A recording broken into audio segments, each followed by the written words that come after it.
This day in history. In the year 130, the Roman Emperor Hadrien, the founder of the Hadrian's Wall, I would imagine, unless he's just named after his nephew or something, officially founded the city of Anatopolis, something in ancient Egypt. He founded it in ancient Egypt. He didn't find it in current Egypt. What a weird thing to put there. 1340, an allied force of Castilian and Portuguese Christians, I need to take these off, I don't really need them for this size font, defeated the Muslim Marinids, maybe I do need them, at North Africa in the Battle of Rio Salado. They were fighting over salt or salad. Is that what Salado? Salt? I think it's salt. 1895, German bacteriologist and pathologist Gerhard Domag, recipient of the 1939 Nobel Prize, was born. So happy birthday to him. He's a spry young 130 today. Happy birthday. Wow, good job. He won a Nobel Prize in 1939 for physiology or medicine. He couldn't make up his mind which.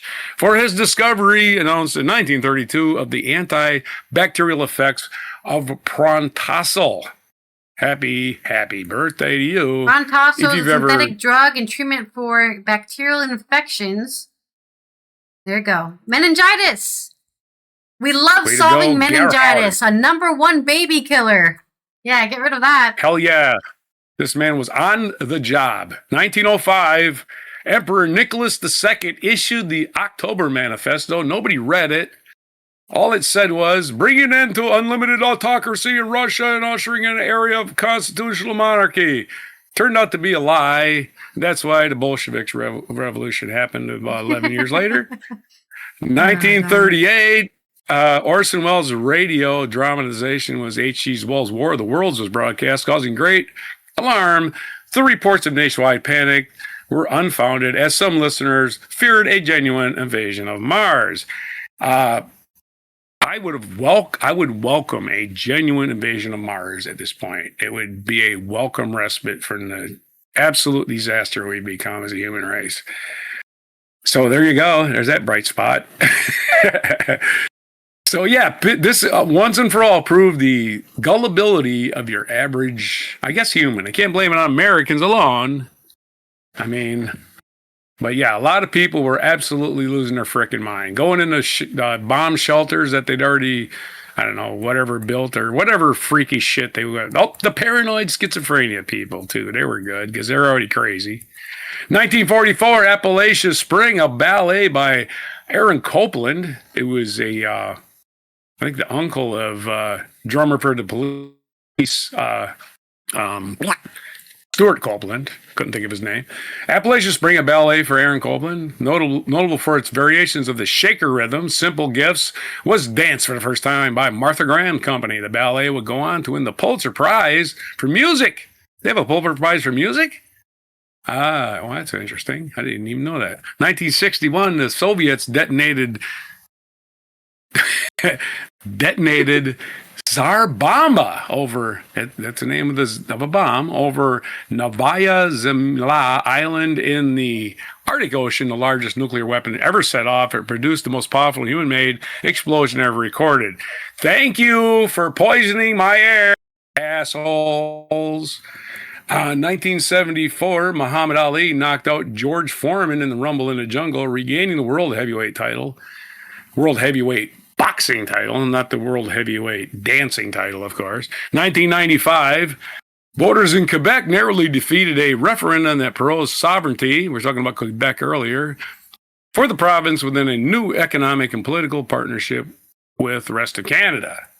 And they said, nah, we'll just stay with Canada. We're just going to speak our French and leave us alone. 2003, LeBron James, American basketball player LeBron James, was drafted directly out of high school. Debut and the world was changed basically forever. The hometown team. Basically their hometown team, the Cleveland Cavaliers. And lucky. Again, still playing because yes, yeah, he's still playing with the Lakers. He's 106, and his grandchildren are on the team. In fact, I think the Lakers are now just composed of LeBron's grandchildren. That's a joke. 2018 American crime boss Whitey Bulger was beaten to death by fellow inmates while in prison. He was the head of the Boston area Winter Hill gang. You play hard, you lose hard, I guess. Played by, I believe, Jack Nicholson played him in a movie. Johnny Depp played him in a movie. Yeah, he's a movie star. So everybody knew who he was. Anyway, he was a leading figure in organized crime in the late 60s and mid 70s, was beaten to death by fellow inmates while in prison. Fuck around and find out. Yeah. Well, that was the find out phase. He thought he was going to be the big guy in there, maybe, and he did not end up being that. I can't believe you're not doing exactly what I'm saying, telling you what to do. And some guy's beating with a weight bar or whatever. 1485 is our featured event. Henry Tudor. Yeah, Henry the Seventh. Henry Tudor was crowned as Henry VII on his day in 1485. Founded the Tudor dynasty. Ended the Wars of the Roses. Because, hey, we got all the roses now. Used his children. Married. Build alliances and signed treaties that increased England's power. There's the famous controversy that Edward isn't actually even related to anybody in the royal family. That exists to this day. So who knows what a real royal family is? John Adams' birthday today. President Adams, our second president, our first vice president, born October 30th of 1735 in Braintree, Massachusetts. Died in Quincy, Massachusetts at the age of 90 on July 4th, 1826. Wow. The exact same day that Thomas Jefferson died. They both died on the same day, the second and third president of the United States. On July 4th. What? You made that up. I wish I did. Pretty much been confirmed. Yeah. I think one of their last words, I think they were enemies, right? They're on opposite sides, by the way. Not enemies. In those days, they didn't have enemies. They had collegial relationships. You're wrong about 5 things, but you're right about 106 things. Let's agree on those, right? Now it's like, you're wrong about 1 thing, and I hate you for life. But back then, they were collegial, so when I think it was when John Adams died, he said, Thomas Jefferson lives. But he was actually wrong, because he had actually died too. Other birthdays today. Ezra Pound, not T.S. Eliot, but Ezra Pound, born this day in 1885. If you know Bob Dylan's song, you know that reference. It's from Desolation Row. 1896, Ruth Gordon, American writer and actress, a star of a movie where she's like 75 and a teenager falls in love with her. Was it Harold and Maude? Great movie. Harold and Maude. Watch Harold and Maude. It's really entertaining. Ruth Gordon, great. She would be 119 if she was around today. The 1909 Homa Baba, Indian physicist. 1932 Louis Malle, M-A-L-L-E, male, French director. He was directing stuff. He's born Argentina soccer player, world famous, born in 1960, older than me. No way he's still playing. Our National Day calendar, National Wicked Day. We're all looking forward to that candy corn because it's National Candy Corn Day. It's National Speak Up for Service Day. Speak up for service.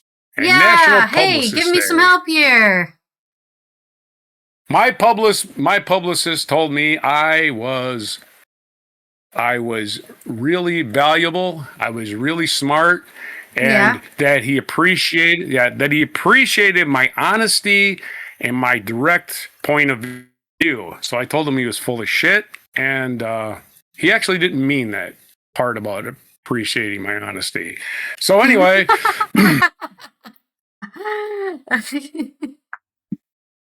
National Candy Corn Day. We're all full of shit. So those are your mispronunciation, your haikus, your limericks, your bad jokes, and everything else for October 30th, 2025, and before candy corn. I love wax. There are some good candy corn out there, actually. There's some good, also fun like that there's like caramel candy corn, different flavors. Like there's the original flavor, terrible. I think. Mm-hmm. I think if you like candy corn, you just like sugar, and you're addicted to it. And they give you so much of it. You can take handfuls of candy corn, just shove it in your mouth, get a sugar high, and then pass out. Yeah, just eat a pound of sugar and go to sleep. Yeah, that's probably better for you than candy corn. Go into insulin shock. Hold on, I got a clap for going to insulin shock this Friday because it's Halloween. Yay! Yeah, if I think about eating candy corn, I just think about, oh boy, that was sugar. That was good. That's it. Okay, let's finish the show here. Let me see if there's any international days. There are none today, but yet again, what is it? It's still International Disarmament Week. It ends today. So if you still haven't sent a letter to your local person saying, make sure they get rid of nukes, then you're not doing your job.